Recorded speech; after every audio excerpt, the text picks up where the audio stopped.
In the upper right, folks, in the blue, he is for Onsyde Gaming. Resurgent in his career in the second half of 2022. He is Solar.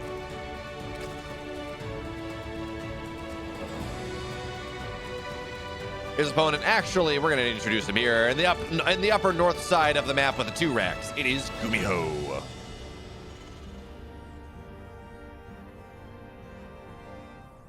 Because, well, of course, we could introduce our players where they spawn their bases. I think it is far more important to talk about where they choose to have their bases. Because, folks, you know the saying that you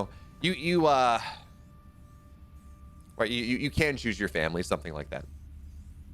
Totally botching it. Or I guess you have your birth family and you have your chosen family, your blood family and your chosen family, whatever it is. You have your home base.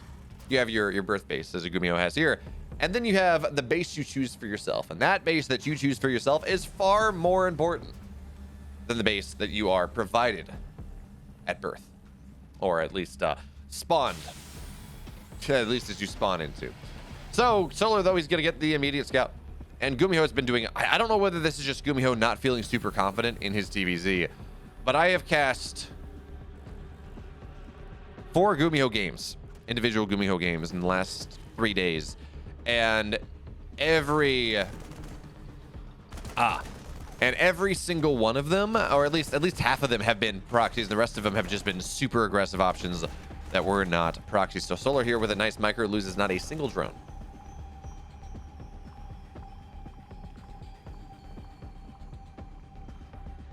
So here come the SCVs, here come the Marines, and as the creep starts to expand, the SCVs will not get that bunker up. So really, they're just trying to buffer here, and Gumiho immediately gives up on this, making the decision that the worker pull is going to have to be enough. And the Lings, now they get active on the map. One will fall, but as the Queen's going to pop out rather soon. The Lings are being made, so this is just not going to work out for Gumiho really whatsoever.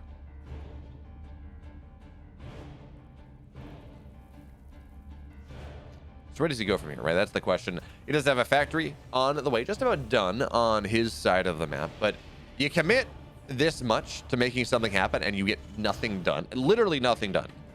One Ling has died, and actually the second Ling will fall now as it gets a scout off in the main base or up the natural. Oh, it's going to get SCV? No, it's going to get pulled back to Marines. This SCV, though, is getting rather low, delaying the command center a little bit more, and it makes this, it absolutely pays for itself. 1 SCV goes down for the cost of 2 Lings. Well, that's rather thrifty, Solar. Solar understands that we are in a period of global instability, right? With inflation rising and the potential of a recession, so he is being as thrifty as possible. He is making sure that every single thing he buys goes the extra mile. He's mixing sawdust in with his flour to make sure his bread, well, just goes a little bit longer. And it is in this game number 1. And he can stash as many drones under the mattresses as he would like, because there is no world, no world for a while at least, where the Bank of Gumiho will come collecting. And what do you think? Are we stretching this analogy a little? We're stretching this analogy just a little too far, but that's fine. It's Monday Night StarCraft. So certainly, really the big deal here is that Gumiho got literally no damage done. The worst he got was maybe a worker pull, but again, he proxied 2 racks. That is not enough. And Solar can drone with absolute impunity. Notice, I mean, he pulled all his workers off gas because that's what you have to do, but he's not going to start his speed until about 4:30-ish. 4:20, 4:30, something like that. He is incredibly greedy. But that's something you can do, of course, when your opponent 2-backs you and you hold it rather easily indeed. So, 6 Marines, though, and the medevacs. This is a way that Gumiho can try to get aggressive on the map. He's going to boost into, I assume, the main base. And again, Bailiness is on the way before speed. That is just the type of game that Solar is. Oh, I'm sorry, never mind. Speed was done. I'm blind. Yeah, I'm sorry. I was talking about how speed was super late, and that's how greedy he was being, and in fact, speed was done. Bad streamer. How could you do such a thing? But drops on, trying to find his way on top of the Queen. Meanwhile, the Lings are somewhat preoccupied by the Hellion run by, so the Queen will fall. Sport is not quite reburrowed properly. Oh, what a block there. Well done, Solar. He really prevents any sort of worker damage. And this drop, I mean, getting a Queen is nice. It's the start of something. folks. We all took 5th grade English once upon a time. You know that you need more than the exposition. You need the rising action. You need the climax. You need the falling action, and you need that resolution. And right now we are at barely into the exposition. Really not much of a start at the moment in this high drama that we do call Solar and Gumiho. Now, Gumiho, does he have a third base on the way? Not just yet. He's trying to leverage this into a almost a TYS 211, where you do get those Hellions, but we do actually, I'm sorry, we can see TYS 211, but with no third base, it's Armory. Hellbats are going to be the name of the game, but folks, Baneling Nest is done. Banelings are already done. More on the way. Feels like Solar, he knows everything he needs to do to make sure he has this hold happening. He's going back up to 9 queens, and it depends on how good the target fire at the end of the day is going to be from Solar. If he's able to target the Banes down, he wins the fight. If he doesn't target the Banes down properly or quickly enough or enough of them, well, he just kind of gets popped. The Hellbats are morphing off creep out of vision right around Solar's 4th base, which he may be forced to give up. We're going to have to see. But here come Lings. It seems like Solar's already aware of what's happening. As he sees the Hellions, sees the Hellbat Queens all rotate over. More Banelings are morphing in. It feels like this Baneling count might just be a little bit too much. 4th base is canceled. Banelings get a couple good connections there on the Hellbats to start. And, well, Gumiho is getting something. Meanwhile, oh, Hellbat dropping the main base. This is actually a drop that was set up a while ago, but it really hasn't done much of anything. But Lings get this around, and the Hellbats, as good as they are against Lings, they're not that good. There's a couple. It looks like the drone goes down as the 4th base canceled once again. I feel like if you're Solar, at this point you just got to go and take this base. But for right now, only 3 workers fall. Solar continues to play lockdown defense. The Hellbats. Well, unfortunately, the medevac gets up, but the Hellbats don't really get that much done. So we're going to see more Hellbat drops now into the natural as Gumiho is trying to channel his best 2013 innovation. Is going to work. Oh, they're getting so low to only 2 workers fall. And now they're going to have to run back into a corner, and that seems to be the end of that. That was almost a disaster for Solar, but at the end of the day, the Hellbats, oh, they're going to find a wonderful spot. Drones have to get pulled away, and the Banelings cannot be brought to the fray just yet. They're going to come crashing in. How good are the lifts? They're okay. One medevac does go down there thanks to the spore. So Gumiho is starting to find some value. Not game-ending value. Certainly not even game-defining value. But in this game, as the Hellbat drop continues to try to find some value, and the Queen's actually not gonna... There we go. No, they do get it down. Solar's still a 3-base Zerg. 4th base only halfway done. He's only on 59 or 66 workers. His economy has been stretched, has been stressed by what Gumiho has been doing, and he is not letting up the pressure. Widowmine drops on the way right now, and it makes you wonder, you know, if Gumiho had just gone for a normal opening, how ahead would he be in this game? Although the flip side of this is if Gumiho had gone for a normal opening, maybe Solar would not have been as reactively greedy.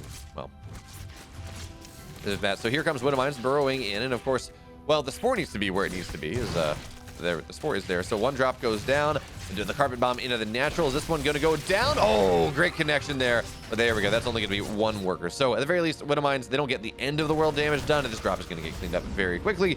So again, drips and drabs, but at the end of the day, 11 drones have died. 50 Lings have died. 9 Banelings. We're starting to see Gumiho find value in paper cuts, in spoons, as it were. And, well, I know Gumiho was not the spoon Terran, but he certainly is starting to take little spoonfuls out of Solar at this point. We can see this in the fact that, well, Solar's not roaring ahead in supply, which, considering he held that 2 racks insanely easily. And granted, it was not as much of a commitment as it might normally be, but anyways, he held that 2 racks insanely easily. So he's got to cancel these mains. There we go. They all get canceled down, and, well, Widowmine doesn't get that much of a shot. So they're just going to get a scat off. They're going to see that a 4th base is on the way. There was a world where Solar was getting hit about 180 supply when Gumiho was cresting 150 and just start to flood Lings, Banes, and Hydras across the map. But because of this damage that Gumiho has been getting, specifically denying the 4th base over and over again, it means that Solar did not have the larva, did not have that 4th base economy, even if he had the drone count. And now Gumiho is sitting rather pretty. I would say he's come all the way back into this game. The only way he's a little bit down in upgrades, and that is a bit obnoxious, but his army is good enough here, especially in the multi-prong. And again, he's going to force another base to get canceled. Solar very much playing bend, don't break. But unfortunately, sometimes you bend long enough, and, well, eventually that does come to turn into a bit of a break of its own. Now, the Banelings will go down, so this drop does get cleaned out. But dropping the main base here. Yeah, Lings and mains are in a very nice position, but well, we see Gumiho dropping one Baneling at or one Marine at a time. And yes, one Marine for one Baneling is a trade you love to make if you are the Zerg players. So really, man, Gumiho is starting to impress me in this game. He's got a drop on the north side, not doing much of anything just yet. Drop behind the mineral line. And I think we're going to try to see him get triggered, or trying to trigger both at the same time. Is a bit of a run by here as well. So north side, that cancels a fifth base once again. Bit of a run by onto creep. That doesn't seem like he's scanning. Oh, there we go. There's the scan. So he's going to knock down a lot of creep here with this scant amount of Marines and Marauders. And the drop on the north side. Okay, that's not going to get all that much done. But Gumiho has 4 or 5 distinct positions here on the map. Oh, this is not what you want here, Solar. Oh, no, Solar died. Oh, God. Oh, okay, that was... I didn't click on it in time. 13 kills on that one. 14 total workers go down. A lot of Lings, a lot of Banes go down. Gumiho really now starting to find the value that he's looking for. And Solar, he doesn't have his 5th base. Gumiho has 4. He's got his 5th base and 6. Oh, no, I'm sorry, there's a barracks. But he does have his 5th base on the way right now. He is... the one thing he's lacking, of course, is those upgrades. But the game goes long enough, he will have them. And Solar needs to get this 5th base. He really is starting to run in this position where he's not building the bank that he wants. Biostim's in the main base too. They're going to find Queens. And, well, as long as Banelings don't show up, they can absolutely fight these Lings. And here come the Banes. And one medevac falls, but still cost-effective trades. Now Gumiho brings his main army through the middle of the map, knocking down creep as he goes. Creep that has been kept contained by minor run-bys through the last 5 minutes or so. Now Gumiho is going to have the scan completing, even still. So the lurkers will get their burrow off as well. Gumiho kites to the right side where Widowmines, well, they're actually going to friendly fire rather nicely, and Gumiho will be forced back a little bit. But Gumiho already has his Ghost Academy done. He can make that Ghost transition rather nicely if that's what he chooses to do. No Ghost in the way just yet, though, staying really on this pure Marine Marauder medevac mine for M composition. He does scan out the lurkers, though, and there was a world where he was going to be able to dive on top of them, but it's 5 lurkers, maybe not. Personal cloaking on the way, +3 attack on the way. Gumiho does need to remember to get armor. It does need to get bio armor as well, and this is one where it's a little bit complicated because he forgot +2 armor, I think, or it was slowed down in some way, maybe even corrupted, not sure. I thought they were on the same timer, but they were a little bit slower. There's Banelings. They go for Widowmines. They go from downtown. Ooh, nice connection there with the Widowmine. This minefield that Gumiho has set up is so hard for Solo to fight into. That would be, of course, harder if the bio was there, but Gumiho playing a little bit conservative at the moment as he is establishing his 5th base. And actually, this is funny. This was just an orbital. This was just for extra mules and extra scans. 5th base is actually much slower on the field. I think I would have preferred to just see this float over, but apparently that's not what he's doing. Is now... Well, that's a tiny drop. 2 Marines and a Marauder in the drop. That is absolutely standard. Bog standard, folks. Normal drop here. But here comes the bio going forward. And from downtown, that Widowmine gets 11 Lings. And that is absolutely, again, unlocking positions for Gumiho at this side of the map. 1 lurker defensively, and, well, the scan goes down. But, again, it's 2 Marines and a Marauder. They don't kill this all that quickly, but they will kill it anyways. Only 1 Marine falls. Nice micro there from Gumiho on the upper left side, which means there's a lot of pressure on this base. I don't think they kill it, but they do understand that it exists, and Gumiho may return later on to make that death happen. So it's funny, we look at this, and Gumiho's army supply seems pretty strong, but then you look at it, it's like, where is this army? And most of it really is sitting at home, I guess, and the drop on the north side. 2 drops, actually, on the north side. And I don't know that Gumiho's going to be able to push in through this position. Not into creep, not into spores, not into vipers, not into all of that. Is Widowmine... they get split against, but still nice connection there for Gumiho. That one, though, will go down. But here goes Solar, going full Unga Bunga on the right side, where the army of Gumiho is not really there. The splits are decent, but not incredible. And now the Banelings, they come in. Widowmines are not getting the shots that they want for the first time in quite a while. Solar seems to be really finding some momentum in this game. And with the Hydras here, with that +1, seems like they may be able to go. And, oh, Ghost gets kept alive. And the Banelings, they come rolling forward. They do not trade cost effectively against the Ghost whatsoever. But the command center, it's starting to burn down. Hydras are going to try to get on top of it. But the scan gets dropped here, and here comes the army of Gumiho. Needs to keep this base alive. Will not be able to do so, I don't think. He can't get it over ground, and there we go. It burns down. People screaming. No, actually, no one's screaming inside. Nothing was put in. But there are, there we go. There are other command centers, and yeah, if you put an orbital here, you probably want to put a planetary more exposed, but you kind of want to put a planetary on the high ground anyways. So we look at the resources lost in this game for the first time actually in this game. Solar's up 8,000, or Solar's down 8,000 resources lost, and it makes a lot of sense. He has been not trading cost effectively for quite a while, But Solar, this late game is absolutely his bailiwick. This is where he is more comfortable than really any other game stage. We see him play Beyond actually fairly often, and he tends to lose against Beyond in the early mid-game timing. And we saw Gumiho start to pull ahead in that when the Terran goes bonkers, and then he comes back into the late game and just makes it happen anyways. And we're gonna have to see whether Solar's gonna be able to do that one once again. He's got a respectable bank. As we see parasitic bombs go down to these very, very full medevacs. So Gumiho drops out stuff, and well, he's just gonna have to pull back. One parasitic bomb does not kill a medevac, so I'm surprised we're seeing him kind of bail out of there. Bailey's come rolling forward, but there are tanks there, so that's not gonna get all that much done. Great connection there on the Marines in the pocket, though.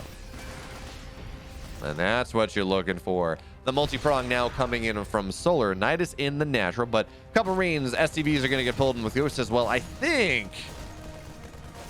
Yeah, this is gonna get barely cleaned up. There we go. So Nidus number 1, not successful. And one thing we need to keep an eye on, folks, as we see the Nidus go down to the main base here, is how many prospective Nidus go out for one real Nidus, because they're not cheap. They're absolutely something that Zerg can bankrupt themselves by dropping Nidus over and over again and just not finding what they are looking for. So for now, Gumiho establishing this wonderfully defensive position on the bottom right side. Still kind of needs a planetary here, but I'm not sure he has room for it. Okay, this might be the planetary. Kind of want to see where the ghosts are right now, actually, because that does a great job of choking things out. Anyways, Gumiho with the Viking harass. This should not kill this base, by the way. It's cute, but it's not going to kill the base. But he should be able to knock this base on the right side. So the Terran is really just trying to split this map. Split this map very hard. The snipes go down on a bunch of queens, so this creep will not be allowed to go up. But the ghosts do have to run away. No medevacs are here. Oh no! Ghost personal cloak, and they got a split 6 Banes kill a ghost, but it does not matter how many ghosts are there. So 6 Banes, yes, they don't trade cost effectively against 1 ghost, but they don't have that. When there are like 10 ghosts clumped together and 7 of them go down, that's actually much more of a problem. EMP on the 1 Viper, but there are more where that came from, and this is absolutely Solar's opportunity. Concave, though, still for Gumiho, rather fantastic. He's going to stem down the ramp. Now there's a random drone with his army, but stems down the ramp. Another Nidus goes down. That is the 3rd one in this game that has been unsuccessful, and Gumiho sees the 4th one. And kills the morphing Banelings there with the medevac, or with the Widowmine. So this drop of 8 Marines is going to go over. So aware that this Nidus is here. He's going to try to kill the hatchery as well. What pops out of this Nidus? A bunch of lurkers trying to put aggression onto Gumiho's extra base, as Gumiho finds himself on the right side. Actually, nothing. Yeah, there we go. Lurkers are popping out trying to defend this base. They will be able to do so. Gumiho picks up, runs away.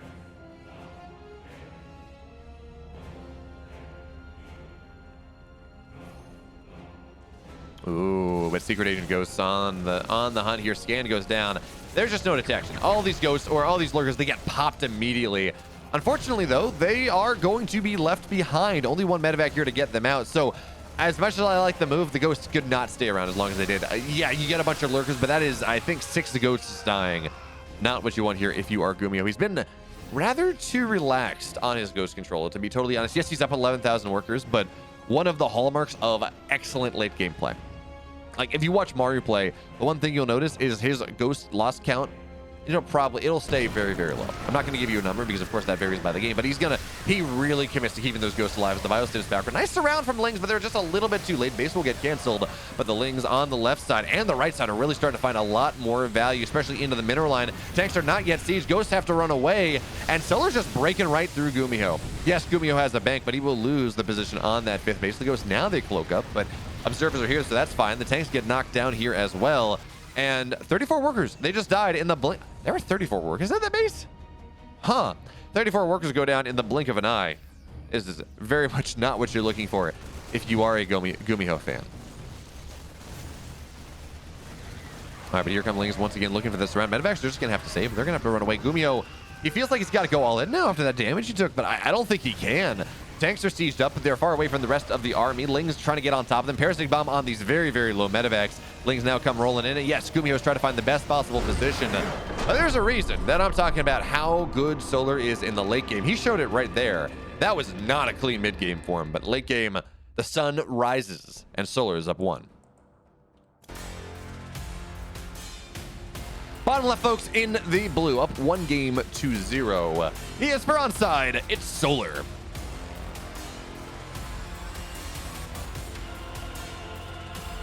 Spawn in the upper right, not going for a proxy 3 ranks, as I kind of expected him to be totally honest. He is Gumiho.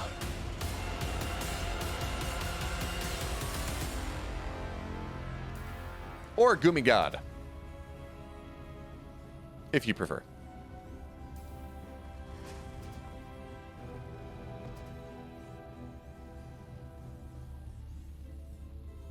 The Terran, the man of many names, of many victories.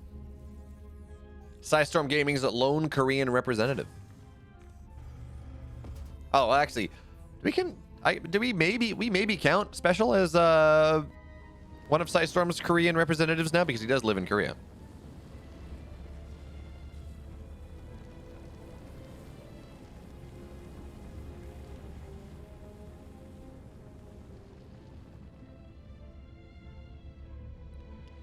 So, Barracks Double Gas Factory from, or, wow, what am I saying? Hatch Gas Pool coming in from Solar in this game number 2. He does scout out the fact that there is no proxy racks, at least not in that location. The SCV arriving with no brother or sister or other indeterminate gendered sibling. No sibling. There we go. Will prove to Solar that yes, there is no proxy right now. At least no proxy barracks. You can, of course, proxy a factory and a starport, do all manner of obnoxious and annoying things. That's not exactly what's happening in this game. As Gumiho did open Marine first. He's building 3 of them, actually, that he's going to put on the map before getting any sort of add-on, and this allows him to run across the map and we try to snipe some overlords, but Solar is wise to this absolute tomfoolery. The absolute shenanigans, and he will not be allowed to find, and Gumiho will not be allowed to find any advantage in this early game. So Solar, he's on the high ground cliffs, he sees the Marines, and well, here's the interesting thing. Is he building more? No, okay, he's building add-ons, but we will see a bunker go down at the 3rd base, and this can be pretty annoying to deal with, to be totally honest. Now, Solar, does he see it? Yes, he does. Yeah, this is in Visions to the Queen's Zone. What they're going to do, actually, is they're not even going to bother with the bunker necessarily. Lings are going to be able to deal with that. Instead, they're zoning out the Marines. They're making it so the Marines cannot really find their way in, but ooh, Marines, they do find their way, but Lings with the body block. 1 Marine goes down, 2 Marines, well, 2nd Marine's now going to try to fall. Lings try to chase that down. Micro from Gumiho. The Gumi God keeps the 2nd Marine alive on like 2 HP. Now here comes the bunker. Does Solar now? I don't think he cancels this base. It's too far along. Does he drop a spine though? I don't think so. It's only 2 Marines. Queens will struggle to knock this down. They do, of course, have to maintain their... He will have to spend a transfuser too. And Helling's going to try to dive in the main base as well, where Ling should be enough to deal with this one for the most part. But this is actually a great play from Gumiho, and his micro is actually fantastic. So Lings are struggling to find the value. He knows the Queens have to all be brought over to deal with this bunker, which means the single Hellion. It's only 1 Hellion, but there are no Queens to deal with it. Oh, that's sexy. It doesn't matter at the end of the day, but we see the Hellion. It finds itself in the corner. It kills the Lings on the high ground. Or kills the Lings from the high ground just to keep this pressure alive a little bit longer. Now, this SCV has to die. And Solar will kill it. Okay.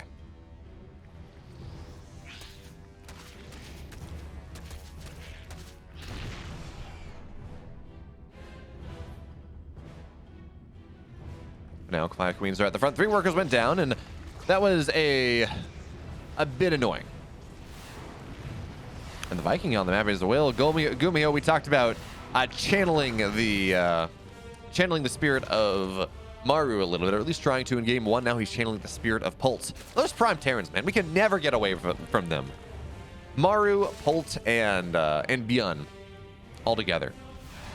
3 of the greatest Terran players to ever touch this game, all coming out of that one ragtag team house that eventually had a team that was disbanded due to some unethical dealings. But in their prime, oh, so awesome. I mean, the scouting at the very least for their owners to find Bjorn, or that at the time Ghost King, Bjorn, Maru, and Pult, and others as well. I think Puma was a part of that team, and that he was, of course, a great Terran in Wings of Liberty before he did retire. Insane scouting. But here comes rounds 2 of the aggression from Gumiho. Only one Overlord did go down because of the Queen positioning and their rapid transfusing ability, but that means they might have a little bit less energy here. It's still 6 Queens on the front line. This shouldn't get all that much done as the Hellions arrive with the Raven as well. Gumiho, I mean, I love the... what's the word? I love the adaptation, I guess is the best way to say this, that we're seeing out of Terran players as of late. We've seen Beyond go for some rather interesting early, like 7 Marine drops into things, into Terran aggression or into macro play. We're seeing Gumiho and Beyond both go with that 3 Marine opener to snipe an Overlord. We're seeing more Hellion Raven play. The meta for a while felt very stale. Oh, ho, ho, ho. I'm going to turtle into the late game as the Terran and a Zerg, and, well, we're not going to do anything for about 8 until minute 20. Really, not, you know, maybe some minor pressure, but that's about it. And then both sides have really started to adapt into the meta a little bit more, started to make the games a lot more exciting to play and watch. And that makes me very, very happy because, yeah, miss me with that turtle nothing happening. Now, if the game goes late, we get into that late game TvZ setup with Ghosts and Liberators and Tanks and Thors and whatever it is, because the mid game was good and there was constant fights back and forth and it was just very interesting. Yeah, okay, that's fine. But turning the game off for 12 minutes is a very hard thing to cast. For now, though, Lings, they were in a bit of an ambush position, but the Hellions, they don't dive in. And we got to point this out, by the way. So first of all, it's inside and out. Yes, it is not as easy to go and... oh, here comes the surround. Oh, is he going to get on top of it? Oh, okay.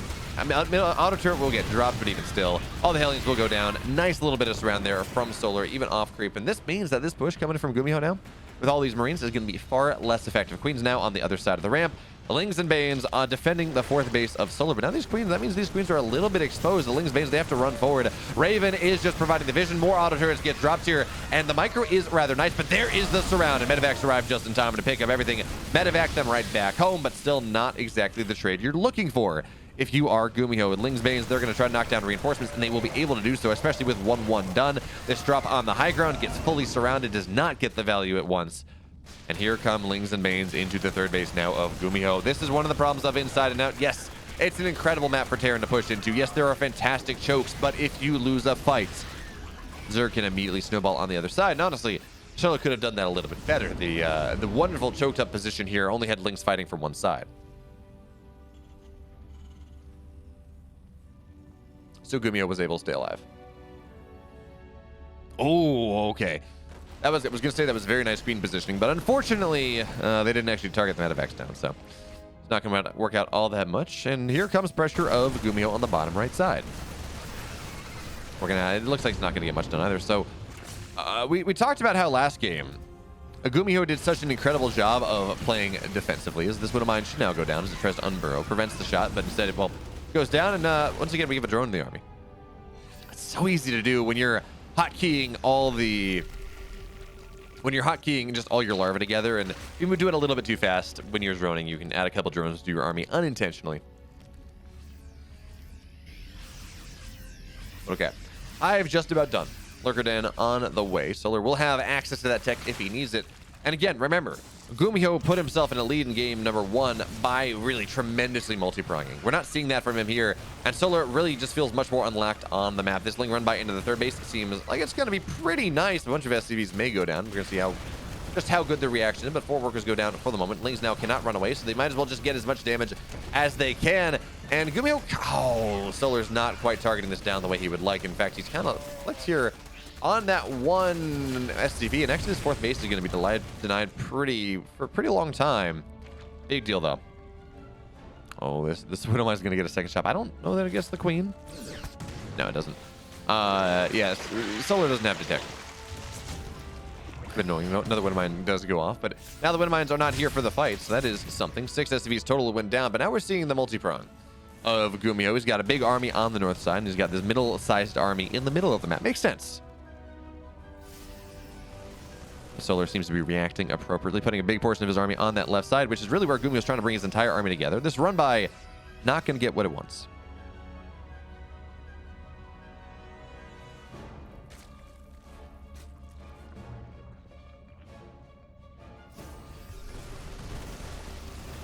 So the bio now comes stimming in. on this right side. A bunch of Lings, they get aggroed, and they're going to go down fairly quickly. So good start here for Gumiho, and he is finally just about maxed out.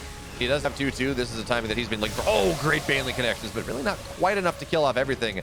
Not just yet. Really could have used one more Baneling making connection, but Lings get surrounds on everything now, and this is the end of this army, but there's another one where that came from. As now Gumiho brings his entire army on this bottom right side. Still remaxing, 12 Banelings on the way, building more Hydras, and, well, he is just really getting into the late game as well, but he's got to survive the mid game. I mean, we look at this. This is 18 Marauders. This is more Marauders than there are Banelings. This is a pretty significant wall here, but we will see parasitic bombs go down on these medevacs, and even if you get some damage on it, that doesn't mean the Hydras can knock that down. Pathing, please, and the Banelings will not get the best connections that they are looking for. So Gumiho continues to set up on the right side. He's going to knock down a lot of these queens. We need to see some segment of Solar's army defend that, but they're not going to be there just yet. Instead, this run by is going to try to knock down some of the reinforcements. A lot of these queens, in fact, all 3 queens? Yeah, all the queens have gone down, as really Gumiho setting up a wonderful pushing position on the map. Solar's waiting for some timings, though. He's waiting specifically for +1 range to get done, so the Hydras are going to be much more effective, and ideally +3 armor. That's not going to happen here. As again, the Lings, the Banes, they come rolling in, and the Banelings actually, they make their way to the back lines. Great micro there. Great job from Solar, and he's going to smash this push. It's not going to be alive anymore. Widowmines, you got to be a little bit careful of them. They get dragged on top of the army, so the medevacs continue to get low, and now here we go again. Solar attempting to seesaw back onto the other side of the map on inside and out. Widowmines, they get a good shot, but again, Solar doesn't care that much. He's sitting here on 5 bases. He's got 86 workers. He's on Hive. He's got his 3-3 on the way. He's building 7 lurkers now. He's got soon his entire lurker upgrade set. All he has to do is hold on and take the game later. He is fine. And Gumiho, by the way, he's getting his 5th base now. We have no Ghost Academy. It's not all in necessarily, but it is very, very committed. But on the flip side, Solar, his economy, not really in the best position. He doesn't really have that much of a bank, even on 87 workers. So now the lurkers, even on 87 workers, but now the lurkers, there we go. They got to run forward. Widowmine's going to get found out here on the left side. But oh, big surround coming in from Solar. The question is whether Gumiho is going to be able to wheel his way on time. Widowmine shots, no, they do get knocked down. Last shot, though, actually on the right side is pretty damn tremendous. But oh, those parasitic bombs are going to knock down a lot of medevacs out of the sky. Gumiho's not microing. He's not microing at all. But oh, they're all so low. One more parasitic bomb, and there will be no healing in this army anymore. If you're a Solar fan, that's great. If you're a Gumiho fan, not so. So +3 attack, halfway done. +2 ranged attack on the way as well. As now Gumiho trying to attack into this position. But unfortunately, the lurkers are not on hold position. So Solar's not going to hit with that great big explosion that he would be looking for. And Gumiho now on the north side. And we got to point this out, as inside and out is a strong Terran map because it pushes really well. It has these wonderful choked up positions. It's also a map that only has really 5 bases. The 6th, if you include this one, which can be pretty heavily contested. And that just means that late game Terran is, if they survive there, is in a wonderful position almost always. But the lurker run by onto this 3rd base, which by the way is pretty heavily mined out, and only half the lurkers are burrowed. This is not the best thing really for Gumiho, but on the other side, or for Solar, but on the other side, this push is going to get dealt tremendously easily. And this last lurker, well, it's going to get another spine or 2 off, but will go down at the end of the day. But again, Gumiho has been forced off of his side of the map.